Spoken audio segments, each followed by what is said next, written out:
Smart. I think he has built successful companies before, and I think he wants to take your private keys from you. So I like that he's smart, and I like that he speaks a lot of things that are true, but I don't like that he wants to take your private keys from you, because it's the opposite of why cryptocurrency was invented. The opposite. I can't be more clear. So why would you try to pick up pennies in front of freight trains? Why would you do that? So I try not to savage him or anything, because I'm trying not to just alienate extra communities with extra truth. But in this case, man, I'm telling you, if you have money in Celsius, pull it. If you have money in BlockFi, pull it. Or when you never get your money back, don't be surprised. All right, there's Richard Hart in 2021. A lot of people like to give Richard Hart a lot of hate. I don't know why. This guy has been in crypto for a long time. A year and a half ago, he called it. Celsius, BlockFi, all these exchanges were going to go and crash. Take your money out of it. And as we know, Celsius has crashed basically to zero. And now it turns out this article just came out today. Celsius Network founder Alex Mashinsky withdrew $10 million ahead of the bankruptcy. So there you go. You give these guys money.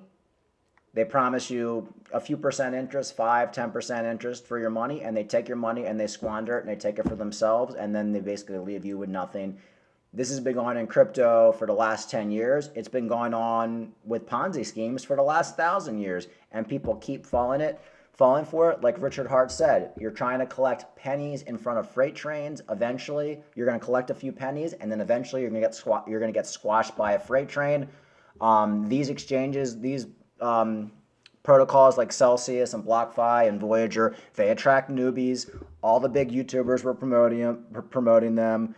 Cryptos R Us was, BitBoy was, Crypto Banter was. I mean, I would pretty much go as far as to say let's just say 90% of all big YouTubers were promoting Celsius, BlockFi, or Voyager. BlockFi hasn't gone bankrupt yet, but it pretty much has because they're looking to be bought out. So if you still got money in there, it's crazy. I mean, I don't know how anybody could have their money in BlockFi right now. But folks, not your keys, not your crypto. If you have to keep your money somewhere, keep it on a US-based exchange, two-factor authentication. At least that way, if you keep your money on an exchange, they're not really playing around with your crypto. The exchange could get hacked and something could happen, but they're not like taking your money and playing with it and giving people interest. It's basically secured on the exchange. And if you have the two-factor authentication, you're relatively safe, but of course, it's nowhere near as safe as keeping your coins on your own hardware wallet. But I totally understand some people don't want to do self-custody, but never put your money on these exchanges or whatever you want to call it, these interest-bearing accounts that promise you 10-15% interest on your crypto, and it just comes there magically, and then before you know it, you've basically lost everything. And Alex Mashinsky is basically taking all your money, and just basically trying to flee the country. So anyway, very interesting news. I would bet, and who knows, but I would bet this guy will eventually be up on charges and eventually spend some time in jail.